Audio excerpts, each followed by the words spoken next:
Hello, this is Donald L. Hughes, editor of ChristianWritingToday.com. Welcome to the CWT Learning Series. Each video offers writing techniques and inspiration. In this video, we're looking at how to write a news story. Many Christians decry the media because it's so biased. This is your chance to change that. You can use the basics you learn here to change the world in ways large and small. No matter what information you write, the journalistic style is a winner. Journalistic stories grab attention with a headline that stops readers in their tracks. This is not news. It's common. Now this is news and a headline that you can sink your teeth into. Always go for the eye catcher, but don't be cutesy. Examine major newspapers and news websites to see what headlines grab your attention and learn from that. There's no fluff in a news story. Just the facts, ma'am, as Detective Sergeant Joe Friday used to say. In a news story, you quickly discover those facts by asking these questions: who, what, when, where, why, and how. You can write an interesting and informative story when you ask the simple questions and then listen to what people have to say. How do you structure the information you collect? Journalism has a unique pyramid style, but this isn't it. Actually, it's an inverted pyramid. At the top is the most important aspects of the story. Notice here that you start with a lead, a single sentence or two that seizes the attention of the reader. It's a hook. Then, do a mental sorting of the various facts, always keeping the most important ones near the top. Some information may not be important at all, but it's nice to include. That always goes at the very bottom of the story. Here's a perfect example from a human interest story from the Associated Press. I'm going to read the story and, as I do, highlight the inverted pyramid structure. This AP story is datelined Pensacola, Florida.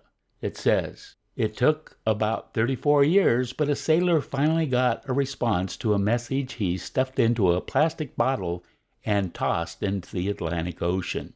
The 19-year-old Ron Herbst was a petty officer in the Navy aboard the USS Coral Sea. His message included the ship's coordinates, his name, the date, and his address. Less than a year later, a couple found the bottle while vacationing in the Florida Keys. But Gordon and Cindy Breivik didn't try to contact Herbst. Instead, they hung on to the bottle. Late last year, they noticed the bottle while moving and contacted Herbst in Pensacola through Facebook. He was stunned and tells the Pensacola News-Journal that he now plans to donate the bottle to Pensacola's Naval Aviation Museum. That ends the Associated Press story. Nice structure, isn't it? We got the picture in our minds with a minimum number of words. The way you lead your first paragraph is important in every story. You adjust the lead to the story. What kind of lead grabbed reader attention in this message in a bottle story? It's what's called a story summary lead. He got word back after 34 years. That was the summary of the whole story. We could write some other types of leads for this story. For example, there's the news lead. In that case, the story might have started with this: a Pensacola couple responded to the governor's proclamation to help clean up our beaches. One plastic bottle they picked up on the beach was special. You see, there's hard news at the front with an example from the couple's discovery. Then there's the quote lead. "I saw the message in the bottle right away," said Cindy Breivik of Pensacola. "My husband Gordon was excited too." You see, the story starts with a direct quote, and there's some mystery in it as well. Then there's the description lead, which is a little less common. The crystal waves washed ashore on the shimmering sand when Gordon and Cindy Breivik saw something unusual in the twilight. They discovered it was a bottle, and inside was a note from a lonely sailor. Now, scene setting like this is more common in feature articles rather than news stories, but it's used in news stories too sometimes. The key idea: your lead sets the tone for your news story. How do you write the rest of the story after the lead? When I started out as a young Christian journalist, my editor told me to write tight and bright. What does that mean? Well, when you write tight, it means that you eliminate the fluff. Short declarative sentences for the most part, and a few complex or compound sentences thrown in to spice things up. Don't add anything that's not relevant. No fat, keep it lean. What does it mean to write bright? Well, it means to engage your readers right away, often on an emotional level. You write so they are compelled to keep reading.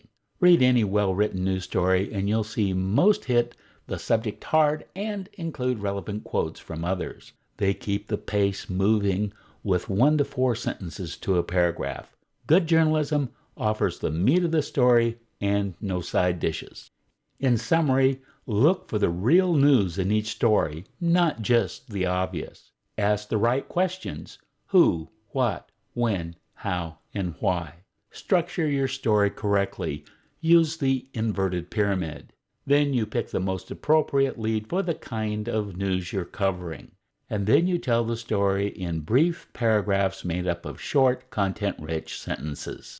You can be a Christian journalist. No matter what the story may be, you can bring your Christian perspective to it.